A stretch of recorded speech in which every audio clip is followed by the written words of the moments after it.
Hello dear student, कैसे हो आप सब लोग। मैं हूं DRX देवेशपाल। और पिछली क्लास में हम लोगों ने पढ़ा था एडाप्टेशन, और हम लोग पढ़ रहे हैं अभी ऑर्गेनिज्म एंड इट्स इन्वायरमेंट। अब हम लोग यहाँ पे बात करें, यहाँ पे हम लोग टॉपिक पढ़ रहे हैं, ये पढ़ चुके हैं हम लोग एडाप्टेशन, मॉर्फोलॉजिकली, फिजियोलॉजिकली और बिहेवियर। 3 बेस हम लोग पढ़ चुके हैं, तो ये एग्जाम्पल आपको याद रखने हैं इसके। इसके बाद हम लोगों ने नेक्स्ट टॉपिक स्टार्ट किया था यहाँ पे पॉपुलेशन। तो ये पॉपुलेशन के बारे में आपको याद रखना, मोस्ट इंपॉर्टेंट टॉपिक है, यहाँ से क्वेश्चन आते हैं। तो इसमें भी सबसे इम्पॉर्टेंट ये आपको ग्राफ पिरामिड से याद रखने हैं। इसके बाद हम लोग यहाँ पे बात करते हैं पॉपुलेशन डेंसिटी के बारे में, आपको याद रखना, यहाँ से भी क्वेश्चन पूछा गया है। इसके बाद हम लोग यहाँ पे बात करते हैं, मोस्ट इम्पॉर्टेंट टॉपिक है ये पॉपुलेशन ग्रोथ। ये आपको याद रखना है कि पॉपुलेशन डेंसिटी हम लोग निकालते कैसे हैं, फॉर्मूला से क्वेश्चन आया हुआ है। इसके बाद हम लोग यहाँ पे बात करें, यहाँ से भी क्वेश्चन आया है ग्रोथ मॉडल से। 2 टाइप का होता है, एक्सपोनेंशियली ग्रोथ और एक लॉजिस्टिक ग्रोथ होती है, दोनों के फॉर्मूले आपको याद रखने हैं। इसके बाद हम लोग यहाँ पे बात करते हैं, ये सारी चीज़ें हम लोग देख चुके हैं, दोनों के आपको ग्राफ याद रखने हैं और फार्मूला। इसके बाद हम लोग यहाँ पे बात करते हैं, ये लाइफ हिस्ट्री वेरिएशन एक छोटा सा टॉपिक है, इसको देखा था हम लोगों ने। और अब हम लोग मोस्ट इम्पॉर्टेंट टॉपिक स्टार्ट कर रहे हैं, पॉपुलेशन इंटरेक्शन की। जो पॉपुलेशन है ये एक दूसरे से इंटरेक्ट कैसी करती है। तो याद रखना, इंटरेक्शन 2 टाइप से होता है, इंटर स्पेसिफिक और इंट्रा स्पेसिफिक। इंटर स्पेसिफिक का मीन्स ये है कि सेम स्पेसीज के बीच में जो इंटरेक्शन होता है उसको इंटर स्पेसिफिक कहते हैं। और इंट्रा स्पेसिफिक का मतलब होता है डिफरेंट स्पीसीज के बीच में जो इंटरेक्शन होता है, तो उसे हम लोग कहते हैं इंट्रा स्पेसिफिक। अब हम लोग यहाँ पे बात करते हैं पॉपुलेशन इंटरेक्शन की। तो 3 टाइप से इंटरेक्शन होता है, बेनिफिशियल, डिटरमेंटल और न्यूट्रल, यानी लाभदायक, हानिकारक और उदासीन। यानी कि किसी ऑर्गेनिज्म को जब इंटरेक्ट होंगी 2 ऑर्गेनिज्म, तो आपस में किसी ना किसी को लाभ होगा या किसी को हानि होगी, या न्यूट्रल, किसी को ना लाभ होगा ना हानि होगी। ठीक है। इसके बाद हम लोग यहाँ पे बात करते हैं, ये एनसीईआरटी ने एक टेबल दिया है जो आपको याद रखना है कि यहाँ पे पॉपुलेशन इंटरेक्शन एक चार्ट दिया हुआ आपको याद रखना है। एक स्पीसीज ए ली हम लोगों ने और स्पीसीज बी, अगर दोनों को लाभ होता है तो ऐसी स्पीसीज को हम लोग कहते हैं, या ऐसे इंटरेक्शन को हम लोग कहते हैं म्यूचुअलिज्म। ठीक है। अगर एक को हानि होती है और दूसरी को भी हानि होती है तो उसे कहते हैं स्पर्धा, यानी कंपटीशन। याद रखना, कंपटीशन में कभी किसी का भला नहीं होता है, इसलिए मैं आप लोगों को बोलता हूँ कि एक दूसरे की मदद से पढ़ा करो। इसके बाद हम लोग बात करें नेक्स्ट, अगर किसी को फायदा हो रहा है और किसी को घाटा हो रहा है तो उसे कहते हैं प्रिडेशन, यानी परभक्षण। यानी अगर कोई किसी का भक्षण कर ले तो एक को हानि होगी, एक को लाभ होगा।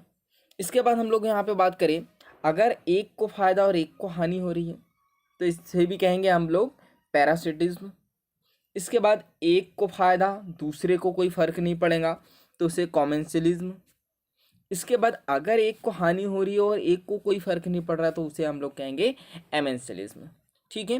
तो ये आपको याद रखना है। इसके बाद आपको याद रखना है कि यहाँ पे प्रेडेशन, पैरासिटिज्म और कॉमेंसलिज्म, ये जो तीनों के कॉमन कैरेक्टर होते हैं, इनकी पारस्परिक क्रिया करने वाले जातियाँ होती है वो निकटतम होती है। ठीक है। तो ये याद रखना, ये एक दूसरे से जो है मिलती जुलती होते हैं। इसके बाद हम लोग यहाँ पे फर्स्ट पॉइंट स्टार्ट करते हैं, प्रेडेशन। देखो प्रीडेशन क्या होता है कि जो शिकार होता है, ये शिकार पकड़ते हैं, प्रीडेशन में पकड़ने के बाद उसे मारते हैं और खा लेते हैं, इस प्रोसेस को हम लोग कहते हैं प्रीडेशन। इसका एग्जांपल क्या है, लायन या फिर टाइगर, मीन्स शेर या बाघ, ये हिरन का शिकार करते हैं, हिरन घास को खाती है, और ये फ्लो चलता है 10% रूल पे। आगे हम लोग पढ़ेंगे भी कि जब एक दूसरे को जब खाते हैं ये, तो 10% ही एनर्जी ट्रांसफ़र होती है। ठीक है। तो यहाँ पे जो हिरन है ये आपको याद रखना है, हिरन को कहते हैं प्रे, मीन्स शिकार, और शेर का क्या है यहाँ पे, प्रेडेटर है, यानी परभक्षी है। यहाँ पे क्या होता है, तो प्रेडेटर में ऊर्जा स्थानांतरण के लिए संकाल का कार्य करते हैं, यानी कॉन्डुइट का कार्य करते हैं, कि यानी जब ये प्रेडेटर क्या करते हैं, शिकार करते हैं, तो एनर्जी ट्रांसफर होती है, तो ये याद रखना। इसके बाद और एग्जाम्पल क्या है, बीज को खाने वाली गौरैया। इसके बाद भौगोलिक क्षेत्र में विदेशी जाति लाई जाती है तो वो तेजी से फैलती है, और लेकिन याद रखना ये प्राकृतिक भक्षण नहीं करती है। एग्जाम्पल क्या है, वाटर हाइसिंथ, पढ़ा है इसके बारे में हम लोगों ने कि इसको विदेश से बुलवाया गया था सुंदरता के लिए, लेकिन जैसे ही इसको वाटर में डाला गया तो इसने वहाँ की सारी ऑक्सीजन ले ली और बहुत सारे जो वहाँ पे जीव थे वो मर गए। तो याद रखना प्राकृतिक जो है परभक्षी ये नहीं होते हैं, और भौगोलिक क्षेत्र में ये जो है विदेश से लाई गई जो है ये जातियाँ थी। इसके बाद हम लोग यहाँ पे बात करते हैं कि 1920 के आरंभ में ऑस्ट्रेलिया से लाई गई नागफनी। ये नागफनी बहुत तेज़ी से फैलकर इसने तबाही मचा दी, तो नागफनी खाने वाले परभक्षी को लाया गया और उसने फिर क्या किया, नियंत्रण। ये और जो नागफनी का जो परभक्षी लाया था वो एक प्रकार का क्या था, स्लप था, यानी मौत था। उसका नाम आपको याद रखना है, उसका नाम है कैक्टोब्लास्टिस कैक्टोरम। ठीक है, तो ये आपको याद रखना, साउथ अमेरिका से इसको लाया गया था। इसके बाद हम लोग बात करें कृषि पीड़कनाशी के नियंत्रण में अपनाई गई जैव नियंत्रण विधियाँ परभक्षी की समष्टियों पर आधारित है। तो ये तो एक सिंपल सा स्टेटमेंट है जो आपको ऐसे याद रखना है। इसके बाद हम लोग यहाँ पे बात करें तो समुदाय में जातियों की विविधता को मेंटेन करता है। याद रखना कि जो डाइवर्सिटी है उसको मेंटेन करता है। भाई अगर इस शिकार को खाएंगे ही नहीं तो बहुत सारे जो है प्रे, यानी जो है प्रे मीन्स जिसको हिंदी में हम लोग कहते हैं शिकार, बहुत सारे हो जाएंगे कोई जीव, तो शिकार करना बहुत ज़रूरी है। इसके बाद हम लोग यहाँ पे बात करते हैं, तो याद रखना कि डाइवर्सिटी को मेंटेन करते हैं। इसके बाद अमेरिका प्रशांत तट की चट्टानी अंतराज्वारीय समुदायों में एक पाइसेस्टर तारामीन महत्वपूर्ण परभक्षी है। ठीक है, तो ये आपको याद रखना है कि पाइसेस्टर तारामीन जो है महत्वपूर्ण परभक्षी कहाँ पे है, तो ये याद रखना है पाइसेस्टर इन रॉकी इंटरस्टेशियल जोन। मैंने बताया था रॉकी का मतलब होता है चट्टान, चट्टान में एक एरिया है कहाँ पे, जो है पाइसेस्टर। ठीक है, उसके इंटरजोनल जोन में ये पाई जाती है जो महत्वपूर्ण है। इसके बाद हम लोग यहाँ पे बात करिए तो प्रयोगशाला के बाहर में एक प्रयोग किया गया। इसमें क्या किया गया कि एक ये एरिया है इनक्लोज्ड इंटरस्टेशियल एरिया। ठीक है, ये एरिया है, ये एरिया है, यहाँ से सभी तारामीन मछली जो थी उसको हटा लिया। इसके बाद क्या हुआ, यहाँ पे इंटर स्पेसिफिक कॉम्पिटिशन हुआ, यानी जो सिमिलर जाति थी उनके बीच में क्या हुआ, कंपटीशन हुआ।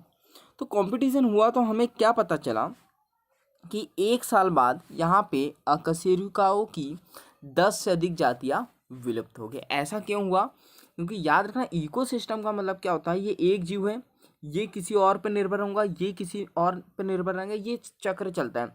अगर हम लोगों ने एक चीज़ को भी हटा लिया तो ये सारी चीज़ें मर जाएंगी। ठीक है, इसके बाद याद रखना कि प्रकृति में जो परभक्षी होते हैं विवेकी होते हैं ना, उसमें दिमाग होता है उन लोगों में, इसलिए वो क्या करते हैं, कम से कम शिकार करते हैं। शेर ऐसा नहीं कि एक ही दिन में सारा शिकार कर लेंगे, उसे मालूम है कि मुझे जिंदा रहना है तो मुझे शिकार कम से कम करना है क्योंकि ये आगे काम देंगे।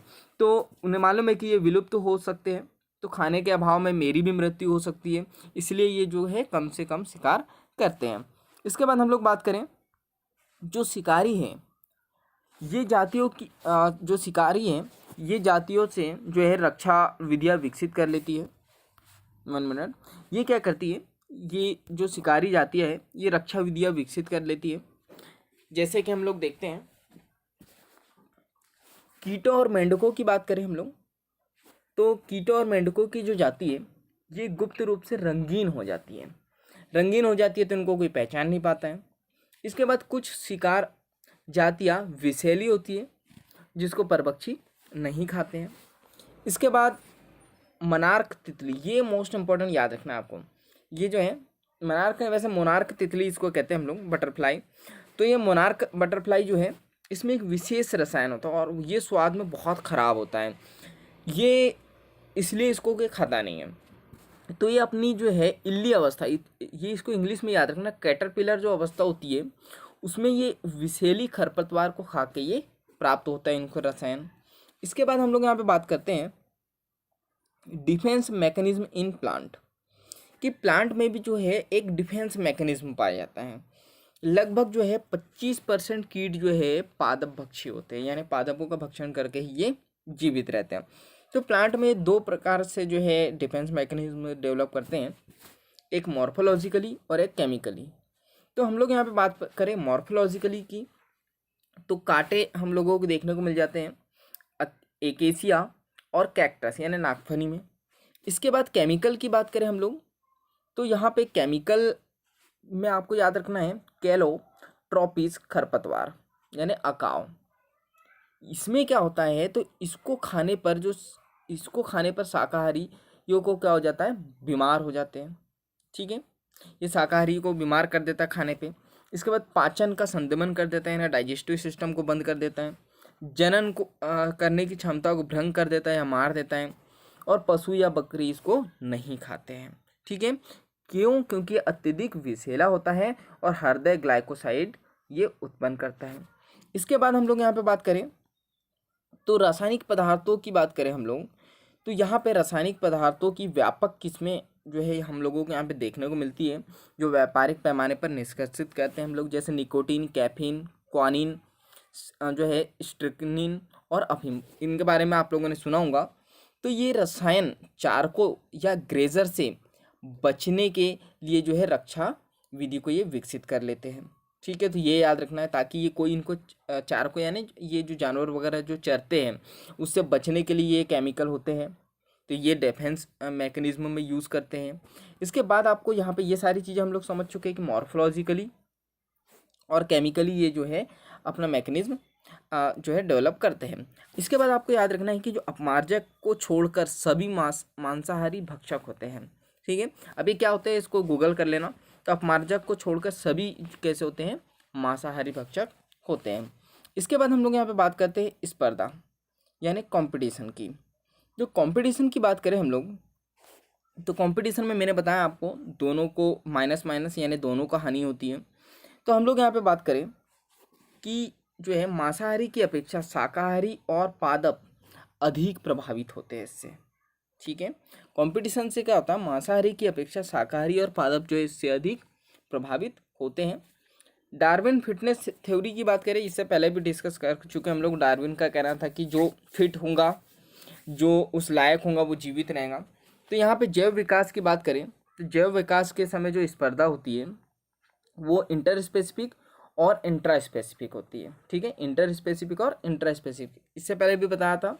संबंधित जातियों के बीच है तो इंटर स्पेसिफिक, इंट्रा स्पेसिफिक असंबंधित जातियों के बीच है।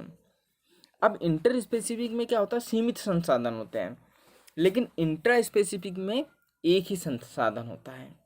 तो हम लोग यहाँ पे बात करें ये, लेकिन याद रखना स्पर्धा के लिए यहाँ पे लिखा है संसाधनों का सीमित होना आवश्यक नहीं है।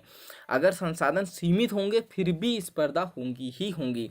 तो हम लोग यहाँ पे इंट्रा स्पेसिफिक की बात करें तो इसका एक उदाहरण है कि सैलो साउथ अमेरिका लेक्स यानी दक्षिण अमेरिका के उथली झीलों की बात करें तो ये एक झील है।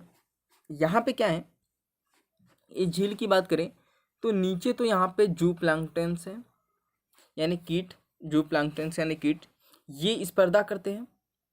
अब इनके बीच में जब कंपटीशन होता है तो देखो फायदा किसी को नहीं हुआ। यहाँ पे क्या हो गया, ये जू प्लैंक्टन को मछली खा जाती है, और मछली को कौन खा जाता है, विजिटिंग फ्लेमिंगोन्स। ठीक है, ये फ्लेमिंगो की बात करें तो ये क्या होता है, एक प्रकार की चिड़िया होती है, पक्षी होते हैं। तो ये जो यहाँ पे विजिट करते और ये मछलियों को खा लेते हैं, तो यहाँ पे फायदा किसी को नहीं हुआ। इसके बाद हम लोग यहाँ पे बात करें बाधा स्पर्धा। बाधा स्पर्धा में क्या होता है, तो इंटरफेरेंस कंपटीशन, यानी यहाँ पे क्या होता है, एक जाति की असंदक्षता होगी यानी इफिशियंसी होगी, कमी होगी उसके अंदर, उस एक जाति में, तो क्या होगा, दूसरी जाति की बाधाकारी और संदमनी उपस्थिति के कारण वो घट जाती है। यानी कि अगर दूसरी जाति जो है ताकतवर होंगी, बाधा डालने में सक्षम होंगी, किसी चीज़ को रोकने में सक्षम होंगी, तो इसकी उपस्थिति के कारण ये जो पहली जाति है वो क्या हो जाती है, घट जाती है उसकी शक्ति। ठीक है, भले ही संसाधन पर्याप्त मात्रा में उपलब्ध हो। इसके बाद बात करें स्पर्धा की परिभाषा की, तो इसको योग्यता से हम लोग डिफाइन कर सकते हैं, यानी वृद्धि के इंट्रिंसिक दर। योग्यता यानी जिसमें योग्यता होंगी वो जो है स्पर्धा जीत जाएगा। इसके बाद हम लोग बात करें तो गासे और दूसरे जो है इकोलॉजिस्ट थे, उनका क्या कहना था कि अगर सीमित संसाधन होगा तो भी क्या होगा कि जो उत्तम जातियां है ये दूसरी जातियों को क्या कर देंगी, विलुप्त कर देंगी। लेकिन ये निर्णायक नहीं था। जैसे एक एग्जाम्पल है गैलीपेगो द्वीप की, तो यहाँ पे क्या हुआ, यहाँ पे हम लोग बात करें कि यहाँ पे बकरियाँ थी यानी गॉट्स थी, और टॉर्टॉइस यानी कछुआ था। कौन सा कछुआ था, एबिंगडन। तो ये एबिंगडन कछुआ था और बकरियाँ थी। तो हुआ क्या, 10 वर्ष यानी 1 दशक में ये क्या हो गए, विलुप्त हो गए। कौन, टॉर्टॉइस, और बकरियाँ नहीं हुई। जिसके कारण ये, इसका कारण क्या है विलुप्त होने का, तो इसका कारण यह है कि बकरियाँ जो है अत्यधिक चारण क्षमता उसमें होती है, यानी संसाधन तो सीमित ही है, लेकिन क्या हो रहा है, जैसा कि हम लोगों ने यहाँ पे पढ़ा, उत्तम जातियाँ क्या करती है, दूसरी जातियों को विलुप्त कर देती है। तो यहाँ पे बकरियों की चारण क्षमता अधिक है लेकिन कछुओं की नहीं है, तो कछुओं को क्या कर देंगी, रिप्लेस कर देंगी, विलुप्त कर देंगी। इसके बाद हम लोग यहाँ पे बात करें स्पर्धा की बात करें, तो प्रकृति में स्पर्धा होने का दूसरा प्रमाण क्या है, तो स्पर्धा मोचन, यानी अगर कंपटीशन रिलीज हो जाए। कैसे, अगर एक उत्तम जाति है और एक दूसरी जाति है, अगर यहाँ पे ये जो दूसरी जाति है ये प्रायोगिक रूप से अपने आप को हटा ले तो कंपटीशन ही नहीं होगा। इसने क्या कर दिया, कंपटीशन को रिलीज कर दिया। अगर एक ये एरिया है यहाँ पे एक उत्तम जाति भी है दूसरी जाति भी है, लेकिन इसने क्या कर लिया, प्रायोगिक रूप से अपने आप को हटा लिया, तो कंपटीशन नहीं होगा। ठीक है, ये एक तरीका है। इसके बाद हम लोग बात करें कॉर्नेल के इलियंट फील्ड एक्सपेरिमेंट की। इन्होंने एक एक्सपेरिमेंट किया, कॉर्नेल ने। इन्होंने क्या किया, स्कॉटलैंड के चट्टानी समुद्री तट की बात करें तो यहाँ का ये एरिया है, ठीक है, ये एरिया है। तो इस एरिया में इन्होंने क्या किया, एक उत्तम बार्नेकल बैलेनस था और छोटे बार्नेकल चैथेमेलस था। ठीक है, ये क्या होते हैं इसको गूगल करना, चट्टान में पाए जाते हैं। तो यहाँ पे क्या हुआ, यहाँ पे उत्तम बार्नेकल बैलेनस का की क्या थी, प्रमुखता थी। तो ये प्रमुखता होने के कारण ये जो छोटे बार्नेकल्स थे, छोटे बार्नेकल जो है चैथेमेलस, उस क्षेत्र से निकाल दिए गए। तो ये याद रखना है आपको कि इसमें क्या कहते हैं कि अगर उत्तम जाति है तो एक दूसरी जाति को निकाल सकती है। इसके बाद गासे की बात करें तो गासे स्पर्धा अपवर्जन नियम, यानी गॉसेस कॉम्पिटिटिव एक्सक्लूजन प्रिंसिपल। ठीक है, एक्सक्लूजन प्रिंसिपल क्या कहता है, देखो यहाँ अभी क्या तक के क्या क्या देखा हम लोगों ने, एक बार थोड़ा सा देख ले। यहाँ से गासे प्रमेय क्या कहता है कि भाई एक उत्तम जाति होंगी तो वो जो है दूसरी जाति को विलुप्त कर देंगे। एग्जाम्पल आपको याद रखना है। इसके बाद हम लोगों ने बात की कॉम्पिटिटिव रिलीज, अगर कॉम्पिटिशन अगर रिलीज हो जाए, ये दूसरी जाति अपने आप को हटा ले तो यहाँ पे कंपटीशन की थोड़ी संभावना कम रहेंगी। इसका यहाँ पे कॉर्नेल्स ने क्या बताया कि जिसकी प्रमुखता ज़्यादा होंगी वो दूसरी जाति को निकाल सकती है। इसके बाद गॉसे प्रमेय क्या कहते हैं, सॉरी गॉसे का कॉम्पिटिटिव एक्सक्लूजन जो है प्रिंसिपल क्या कहता है कि अगर एक ही तरह का संसाधन होगा तो दो निकटतम संबंधित जातियों की बात करें तो इसमें से जो घटिया जातियाँ होंगी वो विलुप्त हो जाएंगी। कब, जब संसाधन सीमाकारी होगा, एक लिमिट में होगा।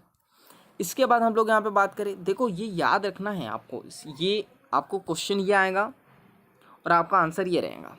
ठीक है, इस या फिर ये भी हो सकता है कि ये क्वेश्चन में दे दे और आंसर आपसे पूछ ले कि ऐसा किसका कहना है। इसके बाद रिसोर्स पार्टीशनिंग, अगर जो रिसोर्स है उसको पार्टीशन कर दे, अलग अलग कर दे, विभाजन कर दे तो कंपटीशन से बचा जा सकता है। जैसे कि स्पर्धा जातियों की बात करें तो अगर ये कुछ क्रियाविधि विकसित कर ले, यानी ये बहिष्कार की बजाय सह अस्तित्व को बढ़ावा दे, यानी किसी चीज़ को बहिष्कार करने की बजाय अगर दोनों साथ में मिल के यूज़ करने लग जाए तो जो है इस कंपटीशन से बचा जा सकता है, जिसको हम लोग यहाँ पे कहते हैं रिसोर्स पार्टीशनिंग या संसाधन विभाजन। अब इससे कैसे बचा जा सकता है? तो दो जातियाँ एक ही संसाधन के लिए, आहार के लिए भिन्न समय अथवा भिन्न चारण प्रतिरूप चुनकर, अगर एक एरिया है, अगर वहाँ आहार के लिए अलग अलग टाइम पे आया जाए, जो जातियाँ अलग अलग टाइम को चुन ले, तो इस कंपटीशन से बचा जा सकता है। इसके बाद मैक ऑथर का क्या कहना है? मैक ऑथर कहते हैं कि 5 फुट की निकटतम संबंधित जातियाँ, यानी जो ये इंग्लिश में याद रखना है आपको, वार्बलर, यानी एक वार्बलर यानी क्या है? ये पक्षी है, ये इस स्पर्धा से बच सकते हैं। कैसे? अगर ये चारण गतिविधियों में व्यवहारिक विभिन्नताओं के कारण, अगर ये जो है चरने की जो इनका व्यवहार है, ये अगर इसको चेंज कर दे, डिफरेंस कर दे, डिफरेंट तरीके से अगर करे, तो कंपटीशन से बचा जा सकता है। इसके बाद हम लोग यहाँ पे बात करें पैरासिटिज्म के बारे में। पैरासिटिज्म में क्या होता है? तो पैरासिटिज्म की बात करें तो एक को लाभ होता है और एक को हानि होती है। तो हम लोग यहाँ पे बात करें, यहाँ पे दो चीज़ होती है, एक परजीवी और एक परपोषी, यानी पैरासाइट और एक होस्ट होता है। और ये जो पैरासाइट है ये होस्ट से अपना भोजन प्राप्त करते हैं, लेकिन ये इनको हानि पहुंचाते हैं, मारते नहीं है। इस प्रकार से ये दोनों जो है कोइवॉल्व होते हैं, यानी साथ में रहते हुए विकसित होते हैं एक दूसरे के साथ में। इसके बाद हम लोग यहाँ पे बात करें हानि किस प्रकार से करते हैं होस्ट को, तो हम लोग यहाँ पे बात करें होस्ट की हानि की बात करें तो ये परपोषी की जो उत्तरजीविता है, वृद्धि और जनन है, इसको कम कर देते हैं। इसके बाद समष्टि घनत्व को घटा देते हैं, परपोषी को कमज़ोर बना देते हैं और उनकी परभक्षण को जो है अधिक असुरक्षित बना देते हैं। तो ये आपको याद रखना है। इसके बाद जो पैरासाइट है, ये इनका जीवन चक्र इनका जो जीवन चक्र है बहुत जटिल होता है। तो हम लोग यहाँ पे बात करें कैसे, तो ये क्या करते हैं, ये एक या दो मध्यस्थ पोषक अथवा रोगवाहक के लिए जो है प्राथमिक परपोषी के परजीवीकरण को सुगम बनाते हैं। यानी क्या होता है, ये मीडिएटर का काम करते हैं। कुल मिला के बस ये समझो आप। इसके बाद यहाँ पे बात करें, कुछ ये एडाप्टेशन डेवलप कर देते हैं, जैसे कि अनावश्यक संबंधी अंगों का अभाव होता है इनमें। इसके बाद परपोषी से चिपकने के लिए जो इसके बाद आसंगी अंगों या चूसकों की उपस्थिति होती है। तो ये याद रखना, सकर या जो है क्लिंग इनके पास होते हैं, सकर, ये क्लिंग नहीं है, सकर इनके पास होते हैं। इसके बाद हम लोग बात करें पाचन तंत्र का लोप, यानी लॉस ऑफ डाइजेस्टिव सिस्टम का लॉस कर लेते हैं ये अपने आप में। इसके बाद उच्च जनन क्षमता को ये कम कर लेते हैं, उच्च जनन क्षमता की इनके पास कैपेसिटी पाई जाती है। इसके बाद हम लोग यहाँ पे बात करें तो यहाँ पे हम ये देखते हैं कि यहाँ पे ये मीडिएटर का काम कैसे करते हैं। 2 टाइप से, एक तो मलेरिया परजीवी, आप लोगों ने सुना ही है कि ये परपोषी में फैलने के लिए जो है रोगवाहक, इसमें क्या होता है, मच्छर होता है। इसके बाद हम लोग बात करें जीवन चक्र को, ये किस में देखने को मिलता है हमें, लीवर फ्लूक और जो है ट्रिमेटोड पैरासाइट में। इसमें क्या होता है, तो ये जीवन चक्र को पूरा करने के लिए 2 इंटरमीडिएट होस्ट की इसमें ज़रूरत होती है, घोंघा और मछली पे ये निर्भर होते हैं। इसके बाद हम लोग यहाँ पे बात करें टाइप ऑफ पैरासाइट्स की, तो यहाँ पे हम लोग बात करते हैं पहले एक्टोपैरासाइट की। एक्टोपैरासाइट की बात करें तो इसमें क्या होता है, इसके उदाहरण क्या है, मानव पर जूं के समूह, इसके बाद कुत्तों पर चिचिंडिया यानी टिक्स और समुद्री मीन, और जो है यहाँ पे कस्कुटा, ये इंपॉर्टेंट याद रखना है, मोस्ट यहाँ से शायद नीट में क्वेश्चन भी आया है, कस्कुटा प्लांट यानी अमरबेल, इंग्लिश में याद रखना है आपको कस्कुटा। ये परजीवी पौधा होता है, ये वृद्धि के लिए जो है बाढ़ पादप पे जो है यानी हैच प्लांट पे डिपेंड होता है। इसके बाद आपको यहाँ पे ये याद रखना है कि ये जो कस्कुटा का जो प्लांट है, ये जब विकास करता है तो विकास के दौरान ये क्या करता है, पर्णहरिम और पत्तियों को अपने समाप्त कर लेता है और जिस पादप पे रहता है उसी से अपना भोजन प्राप्त करता है। तो ये आपको याद रखना है। तो ये क्या हो गया हमारा एक्टो पैरासाइट। इसके बाद हम लोग बात करें इंडो पैरासाइट की। तो ये क्या होता है, परपोषी के यकृत, वृक्क, फुफ्फुस यानी लंग्स और आरबीसी और टैपवर्म और हुकवर्म में ये रहते हैं और आकारिकी और सारिकी लक्षण इसमें अत्यधिक सरलीकृत होता है और इनमें जनन शक्ति क्या हो जाती है, बढ़ जाती है। तो ये तो हम लोगों ने जो है इंडो पैरासाइट देखा। इसके बाद जो है ब्रूड पैरासिटिज्म यानी अंड परजीविता जीविता की बात करें, सॉरी अंड प्रजीविता यानी जो है ब्रूड पैरासिटिज्म की बात करें तो यहाँ पे परजीवी का ये लुभावना एक उदाहरण है। कैसे लुभावना, तो वो देखते हैं हम लोग। यहाँ पे क्या होता है, ये घोंसला है, किसका है, कौवे का घोंसला है, ठीक है। अब हम लोग, कौवा क्या है यहाँ पे, होस्ट है, और कोयल क्या है यहाँ पे, पैरासाइट है। ये कोयल क्या करती है, अपने अंडे यहाँ पे रख देती है और विकास के दौरान क्या होता है कि यहाँ पे जो अंडे रखे हैं उनके साइज और रंग परपोषी अंडों के सदृश से ही विकसित होते हैं, यानी उन्हीं के समान ये विकसित होते हैं, ताकि कौवे को ऐसा लगता है कि ये अंडे मेरे ही है और होस्ट जो है यानी जो कौवा है अंडों को सहने देता है यानी इंक्यूबेट होने देता है। तो ये आपको याद रखना है ब्रूड पैरासिटिज्म के बारे में। इसके बाद हम लोग यहाँ पे बात करें नेक्स्ट कॉमेंसलिज्म के बारे में। कॉमेंसलिज्म में क्या होता है, एक को लाभ होता है और एक को हानि होती है। इसके बाद हम लोग यहाँ पे बात करें इसके एग्जाम्पल्स की। तो आम की शाखा पर अधिपादप यानी इफिफाइट के रूप में उगने वाला आर्किड। तो देखो आर्किड यहाँ पे उग रहा है तो आम को तो कोई फ़ायदा नहीं है, लेकिन आर्किड को फ़ायदा है, तो ये इसका एग्जाम्पल है। इसके बाद वेल की पीठ पर बारनेकल, ये इसको भी गूगल करना कि जो वेल होती है समुद्र में उसकी पीठ पर बारनेकल, ये जो है कॉमेंसलिज्म का एग्जाम्पल है। इसके बाद पक्षी, बगुला और चारण पशु यानी जो चरने वाले पशु हैं इनके बीच में निकट जो है सहचार्य होता है। कैसे, तो ये जो पशु है ये वनस्पति को हिलाते हैं और जैसे ही कीट बाहर निकलते हैं ये पक्षी या बगुला इन्हें क्या कर लेते हैं, खा लेते हैं। इसके बाद हम लोग यहाँ पे बात करें तो समुद्री एनीमोन, ये याद रखना है आपको। देखो इस चैप्टर में बहुत सारी चीज़ें याद रखनी है आपको, तो इस वीडियो को बार बार आप देख सकते हो या बार बार एनसीईआरटी पढ़ सकते हो, पर देखने से चीज़ें ज़्यादा समझ में आती है, तो कोशिश करना कि बार बार वीडियो को देख के आप चीज़ों को समझें। और अभी जो मैं वीडियो बना रहा हूँ इस टाइप से, तो हो सकता है कि स्पीड ज़्यादा हो कि मैं बहुत जल्दी जल्दी बता रहा हूँ, तो वीडियो को आप बार बार देख सकते हो।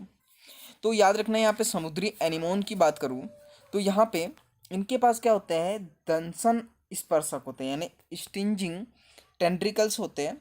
टेंड्रिकल्स की बात करें यानी ये मछली बना रहा हूँ मैं, ठीक है, मछली है। तो अच्छा, टेंट्रिकल्स के बारे में तो आप लोगों को मालूम ही होगा, जो लड़कियां जो है अपनी लड़कों को इस टाइप से घुमाती है, तो इनमें इस टाइप से जो है टेंट्रिकल्स होते हैं। और इस टेंट्रिकल्स के बीच की बात करूं मैं तो यहाँ पे रहती है, इनके बीच में रहती है क्लाउन मछली, यानी यहाँ पे इनके बीच में रहती है क्लाउन मछली, ठीक है। तो यहाँ पे लिखा है मैंने कि जो क्लाउन मछली रहती है ये टेंट्रिकल से दूर रहती है, और यहाँ पे ये जो एनीमोन है, समुद्री एनीमोन है, ये क्लाउन मछली से क्या करती है, सुरक्षा करती है। तो ये आपको याद रखना है। तो ये टॉपिक क्लियर हुआ। इसके बाद नेक्स्ट पॉइंट हम लोग डिस्कस करें जो है म्यूचुअलिज्म के बारे में। देखो म्यूचुअलिज्म में क्या होता है, दोनों को फायदा होता है, तो ये याद रखना अविकल्पी संबंध है ये, ठीक है। ऑब्लिगेटरी रिलेशनशिप है यानी अभी इसका कोई विकल्प नहीं है, दोनों के साथ में रहना ही रहना पड़ेगा। तो ये क्वेश्चन पूछ सकते हैं आपसे, और कई बार तो क्वेश्चन पूछा है ये नीट में। तो लाइकेन की बात करें तो लाइकेन में क्या होता है, तो लाइकेन की बात करें तो लाइकेन किसका एग्जांपल है, म्यूचुअलिज्म का। इसमें जो है हम लोगों ने क्या बात किया कि दो ऑर्गेनिज्म यहाँ पे भाग लेंगे, तो कवक और प्रकाश संश्लेषी शैवाल, जिसको अपन साइनोबैक्टीरिया भी कहते हैं। तो ये याद रखना है, ये लाइकेन का एग्जांपल। इसके बारे में डिटेल है जो हम लोग पहले भी पढ़ चुके हैं या आप एनसीईआरटी में पढ़ चुके सकते हो। इसके बाद माइकोराइजा मोस्ट इम्पॉर्टेंट। माइकोराइजा किस में होता है? तो कवक और उच्च पादपों की जड़ों में यह हम लोगों को जो है रिलेशनशिप देखने को मिलती है। इसके बाद हम लोग बात करें एक और इसका लुभावना उदाहरण क्या है, पादप और एनिमल के बीच में होता क्या है, एनिमल जो है पादप को परागित करते हैं और प्लांट बदले में एनिमल को क्या देता है, पुरस्कार देता है। इस पारस्परिक क्रिया के द्वारा ये जो है कोइवॉल्व होते हैं, यानी इसका मतलब क्या है कि साथ साथ रहते हुए ये विकास करते हैं। तो हम लोग इसका एग्जाम्पल्स की बात करें तो इसके एग्जाम्पल में क्या होता है, तो इसका एग्जाम्पल है प्लांट। यहाँ पे कौन सा लिया हम लोगों ने, फिग प्लांट। फिग प्लांट यानी अंजीर का पेड़ है, और जो है वेस्प इंसेक्ट है ना बर। ठीक है, ये एग्जाम्पल आपको याद रखना है, मोस्ट इम्पॉर्टेंट, कि कॉमेंसलिज्म का एग्जाम्पल क्या है तो आप ये बता सकते हो। इसमें क्या होता है, जो बर है यहाँ पे ये इसका साथी बर यानी बर की दूसरी जाति से ये परागित नहीं होगा। ये क्या होता है, ये अंजीर के पास जाता है और जो मादा बर है ये क्या हो जाती है, यहाँ पे अंडे देने लग जाती है, यानी यहाँ पे ओवी पोजीशन हो जाता है, अंडे निक्षेपण हो जाता है। और ये जो पोषण कहाँ से लेते हैं, तो ये पोषण कहाँ से लेते हैं यहाँ पे, इस प्लांट से। कौन से प्लांट से? अंजीर से। तो ये एक एग्जांपल समझ में आ गया हम लोगों का, इतनी चीज़ें कि ये जो इंसेक्ट है ये अंजीर के पास जाता है और एक स्पेसिफिक जो है इंसेक्ट होता है यहाँ पे जाता है, मादा को जो है ये परागित करता है और इस अंजीर के अंदर ही ये जो है अंडे देते हैं ये, और वहीं से पोषण प्राप्त करते हैं। इसके बाद एक और एग्जाम्पल यहाँ पे इम्पॉर्टेंट जो आपको याद रखना है, कौन सा एग्जाम्पल है, बीस एंड बम्बल बीस एंड ऑर्किड, यानी आर्किड पुष्प और भ्रमरों व गुंजन मक्षिकाओं का। यहाँ पे क्या होता है, बड़े अच्छे से समझना इसको, कि यहाँ पे क्या होता है, ये जो गुंजन मक्षिकाओं है या भ्रमर की बात करूँ मैं, तो ये जो है यहाँ पे आर्किड पुष्प को क्या करते हैं, यहाँ पे परागित करते हैं। लेकिन कैसे?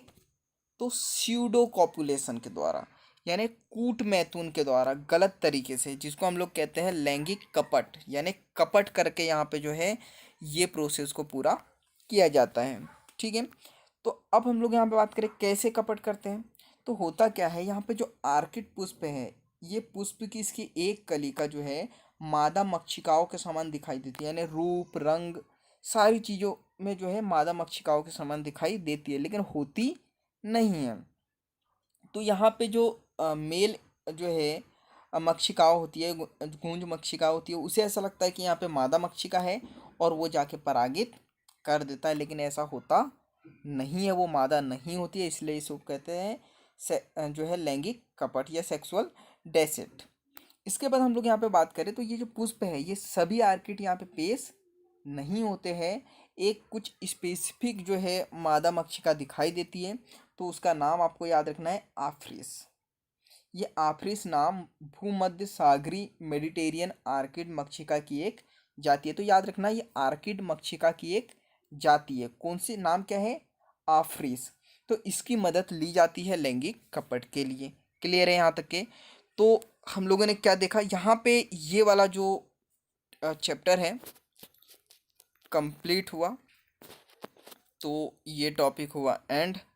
तो यहाँ पे एक नोट लिखा है मैंने, तो फटाफट इस ये नोट हम लोग समझ लेते हैं। नोट क्या है कि प्रजातियों की, यहाँ सॉरी टॉपिक का नाम ही नहीं बोला मैंने, कौन सा टॉपिक है ये, छोटा सा ये जो एनसीईआरटी में नहीं दिया है, नीच यानी निकेत क्या होता है, तो प्रजाति की जीवन शैली जो होती है उसे निकेत हम लोग कहते हैं। ठीक है, बस इतना सा याद रखना है। तो फटाफट आप लोगों की फ़ोटो बना लेते हैं जैसे कि हम लोग बनाते हैं, शायद यहाँ पे अच्छे से ना बने।